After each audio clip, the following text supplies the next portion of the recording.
பிரியமானவர்களே, இந்த நாளில் உங்களை சந்திப்பதில் உள்ளபடியே கத்தரை துதிக்கிறேன், கத்தரை ஸ்தோத்திரிக்கிறேன். இந்த நாளுக்காக கத்தரை நான் மனதார போற்றுகிறேன். இந்த நாளில் கத்தருடைய வார்த்தை கேட்கும்படி வாஞ்சியோடு கூட நாம் இந்த நாளில் இருப்பதை நான் நன்கு அறிவேன். உங்களுடைய சாட்சிகளை கேட்கும்போது உள்ளத்தின் ஆழத்திலிருந்து கத்தரை துதிக்கிறேன், கத்தரை ஸ்தோத்திரிக்கிறேன். 1 யோவானின் புத்தகம் 2ஆம் அதிகாரம் 2ஆம் அதிகாரம் 14ஆம் வசனத்தின் பிற்பகுதியை நான் வாசிக்கிறேன். வாலிபரே, நீங்கள் பலவான்களாய் இருக்கிறதினாலும் தேவ வசனம் உங்களில் நிலைத்திருக்கிறதினாலும் நீங்கள் பொல்லாங்கனை ஜெயித்ததினாலும் உங்களுக்கு எழுதுகிறேன். வாலிபரே, நீங்கள் பலவான்களாக இருக்கிறதுனால நான் உங்களுக்கு எழுதுகிறேன். வாலிபரே, நீங்கள் தேவ வசனம் உங்களில் நிலைத்திருக்கிறதுனால நான் உங்களுக்கு எழுதுகிறேன். பொல்லாங்கனை நீங்கள் ஜெயித்ததுனால உங்களுக்கு எழுதுகிறேன் என்று சொல்லி 3 காரியங்களை ஜெயமுள்ள வாலிபர்களுக்கு எழுதுகிறேன் என்று சொல்லி அங்கு யோவான் எழுதுகிறார். 13ஆம் அதிகாரத்தில் நீங்கள் வாசினா கூட பொல்லாங்கனை ஜெயித்ததுனால் உங்களுக்கு எழுதுகிறேன் வாலிபரே என்று சொல்லி அங்கே அவர் அந்த வசனத்தை மையப்படுத்துகிறதை பார்க்க முடிகிறது. பொல்லாங்கான இந்த உலகம் முழுவதும் மாயையினாலும் அசுத்தத்தினால் நிறைந்திருக்கிறது. இதற்கு வாலிபர்கள் தப்பி விலகி ஓடி ஜெயிக்க வேண்டும். எப்படி ஜெயிக்க வேண்டும்? பலமுள்ளவர்களாக இருக்கும்போது ஜெயம் எடுப்பார்கள். தேவ வசனம் அவர்களை நிலைத்திருக்கிறதுனால ஜெயம் எடுப்பார்கள். பொல்லாங்கனை ஜெயிக்கக்கூடிய கிருபையை கத்தர் தந்து நடத்துகிறதுக்கு கத்தர் போதுமானதாக இருக்கிறார். இன்றைக்கு நான் செய்தியின் தலைப்பு கொடுக்க வேண்டும் என்றால் பலமுள்ள வாலிபர்கள். எசேயா தீர்க்க தரிசனத்தின் புத்தகத்தில் நீங்கள் 40ஆம் அதிகாரத்தில் நீங்கள் வாசிப்பீங்கன்னா, எசேயா தீர்க்க தரிசனத்தின் புத்தகம் 40ஆம் அதிகாரம் 30ஆம் வசனத்தில் நீங்கள் வாசிப்பீங்கன்னா, வாலிபர்களை குறித்து அங்கே அழகாக பழைய ஏற்பாட்டிலையும் புதிய ஏற்பாட்டிலையும் ஒருவரும் சொல்லாத ஒரு காரியத்தை எசேயா தீர்க்கதரிசியின் மூலமாக ஆண்டவர் உரைக்கிறதை பார்க்க முடிகிறது. 40ஆம் அதிகாரம் 30ஆம் வசனம், இளைஞர் இளைப்படைந்து சோர்ந்து போவார்கள், வாலிபரும் இடறி விழுவார்கள். எல்லாருமே உலகம் முழுவதுமே வாலிபர்கள் தங்களுடைய வேலைக்கு ஆட்கள் எடுக்க வேண்டும் என்றால், தங்களுடைய துறையிலே அவர்கள் பலமாய் நிற்க வேண்டும் என்றால் எல்லாரும் வாலிபர்களை, பலமுள்ள அந்த வாலிபர்களை தான் எல்லாரும் எதிர்பார்ப்பாங்க. அது இராணுவத்திலேயா இருக்கட்டும், எந்தவித துறையிலையா இருக்கட்டும், வாலிபர்களை அழைத்து அவர்களை பக்குவப்படுத்தி அவர்களை இன்னும் அதிகமாக பயன்படுத்துவதற்கு தான் உலகம் எதிர்பார்க்கிறது. ஆனால் ஆண்டவர் வேதத்திலே இந்த வாலிபர்களை குறித்து எழுதும்போது, இளைஞர் இலைப்படைந்து சோர்ந்து போவார்கள், வாலிபர்கள் இடறி விழுவார்கள். இடறி விழுகிற சுபாவம் உடையவர்கள் வாலிபர்கள் என்பதை நீங்கள் நானும் மறந்துடக்கூடாது. ஒருவேளை வாலிப பிள்ளைகளை வைத்திருக்கிற பெற்றோராய் நீங்கள் இருக்கலாம், யாரா வேணாலும் இருக்கலாம். ஒன்று நாம் புரிந்து கொள்ளணும், நம்முடைய பிள்ளைகளிடத்துல வேதம் சொல்லக்கூடிய இந்த சுபாவங்கள் உண்டு. ஆனால் பெற்றோராகிய நாம் என்ன செய்கிறோம் என்பதை, கொஞ்சம் பிள்ளைகளை எப்படி நடத்த வேண்டும் என்பது வேதம் நமக்கு கற்றுக் கொடுக்கிறது. இன்றைக்கு வாலிபர்கள் பலவான்களாக இருப்பதற்கு, வாலிபர்கள் பலமுள்ளவர்களாக இருப்பதற்கு நாம் என்ன செய்ய வேண்டும்? தொடர்ந்து அந்த வசனங்களை நீங்கள் வாசிப்பீர்கள் என்றால், நீதிமொழிகள் 20:29 நான் வாசிக்கிறேன். வாலிபரின் அலங்காரம் அவர்கள் பராக்கிரமம், முதிர் வயதானவர்களின் மகிமை அவர்கள் நரை. வாலிபரின் அலங்காரம் அவருடைய பராக்கிரமம். பலமுள்ள வாலிபர்களை தான் உலகம் தேடுகிறது. பலமுள்ள வாலிபர்கள் தான் உலகத்தையும் ஜெயிக்க முடியும் என்று சொல்லி வேதவசனம் சொல்லுகிறது. ஆண்டவர் பலவான்களை வெட்கப்படுத்த பலவீனர்களை தெரிந்து கொள்ளுகிறார், உண்மைதான். ஆனால் பலவீனரை தெரிந்து கொண்ட ஆண்டவர் உலகத்தை ஜெயிக்கும்படியாக பலவானாய் கத்த நிறுத்துகிறார். தாவீதை பலவீனனாய் இருக்கும்போது, உலகம் ஒதுக்கின போது கத்தர் தெரிந்து கொண்டார். ஆனால் பலமுள்ள கோலியாத்தை ஜெயிக்கும்படியாக கத்தர் தாவீதை நிறுத்தினார். இன்றைக்கு தெய்வ பிள்ளைகளாகி நீங்களும் நான் ஒன்று நல்லாய் புரிந்து கொள்ள வேண்டும். எந்த மட்டும் நான் சோர்ந்து போகிறேன், பாவத்தில் விழுகிறேன், பலவீனன் என்று சொல்லி நாம் சொல்லலாம். ஆண்டவர் உங்களை என்ன தேடுகிறார் என்பதை நீங்கள் மறந்துடக்கூடாது. தொடர்ந்து நான் வாசிக்கிறேன். 2 கொரிந்தியரின் புத்தகம் பவுல் எழுதும்போது இப்படியாக எழுதுகிறார். 2 கொரிந்தியரின் புத்தகம் அதன் 10ஆம் அதிகாரம் 2 கொரிந்தியரின் புத்தகம் அதன் 10ஆம் அதிகாரம் 4ஆம் வசனத்திலிருந்து நான் வாசிக்கிறேன். 2 கொரிந்தியரின் புத்தகம் 10ஆம் அதிகாரம் 4ஆம் வசனத்திலிருந்து வாசிக்கிறேன்.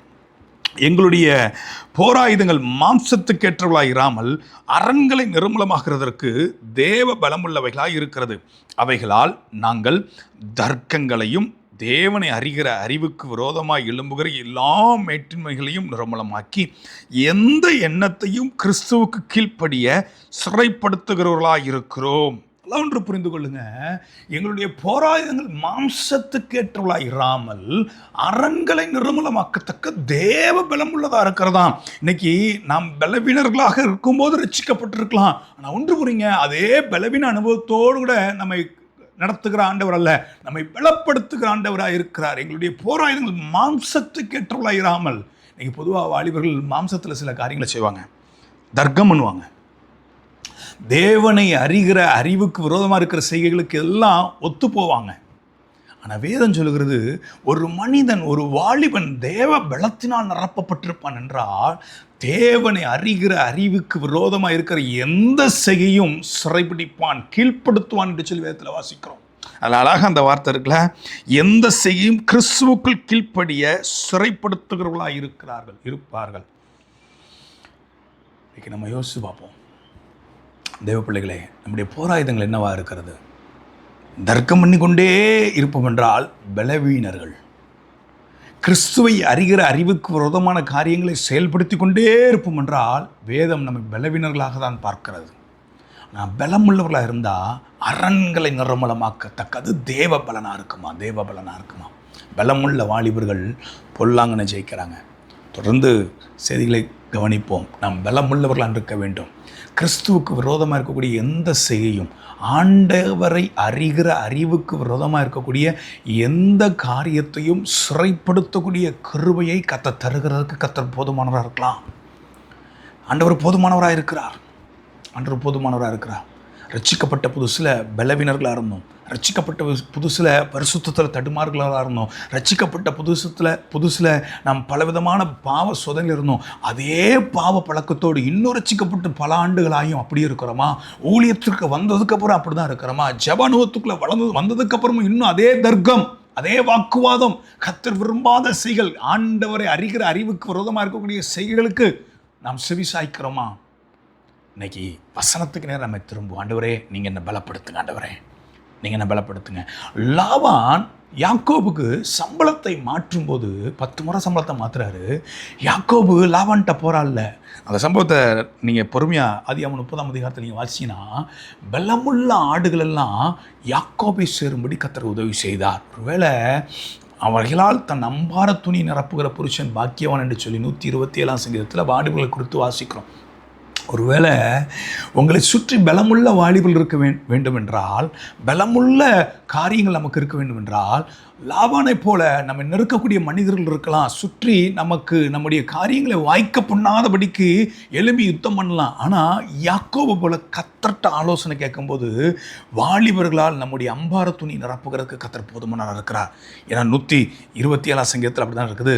வாழ வயதின் குமாரன் பலவான் கையில் உள்ள அம்புகளுக்கு ஒப்பாக இருக்கிறான், அவைகளால் தன் அம்பார துணி நிரப்பின புருஷன் பாக்கியவான். அதற்கு நீங்கள் கர்த்தர்ட்ட ஆலோசனை கேளுங்க. ஆண்டவர்கிட்ட ஆலோசனை கேளுங்க. பலமுள்ளவர்களாய் மாற்றுகிறதற்கு ஆண்டவர் போதுமானவராக இருக்கிறார்.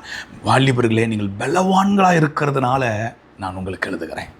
பலவான்களாக இருக்கிறதுனால நீங்களும் நானும் பலவீனர்கள் அல்ல என்பதை புரிந்து கொள்ள வேண்டும். ஒரு சரீரத்தில் பலவீனமாக இருக்கலாம், ரட்சிக்கப்பட்ட புதுசில் பலவீனமான சுகமாக இருக்கலாம், பரிசுத்தத்தில் பலவீனமாக இருக்கலாம், அன்பில் பலவீனமாக இருக்கலாம், உண்மையில் பலவீனமாக இருக்கலாம், உத்தமத்தில் பலவீனமாக இருக்கலாம், கத்தர்க்கெடுத்த காரியங்களில் பலவீனமாக இருக்கலாம். அதே பலவீனத்தோடு ஓடுகிற ஓட்டத்தை கத்தர் விரும்பலை.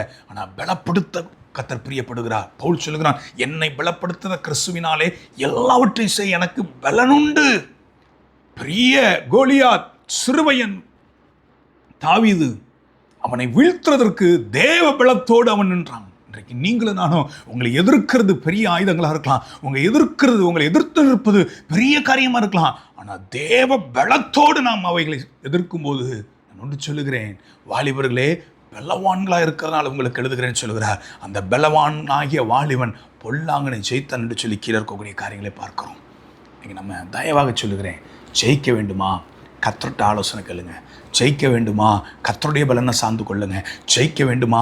என்னை பலப்படுத்துகிற கிறிஸ்து என்று சொல்லி கிறிஸ்துவின் பலனை சார்ந்து கொள்ளுங்க. ஆண்டவருடைய பலனை சார்ந்து கொள்ளுங்க.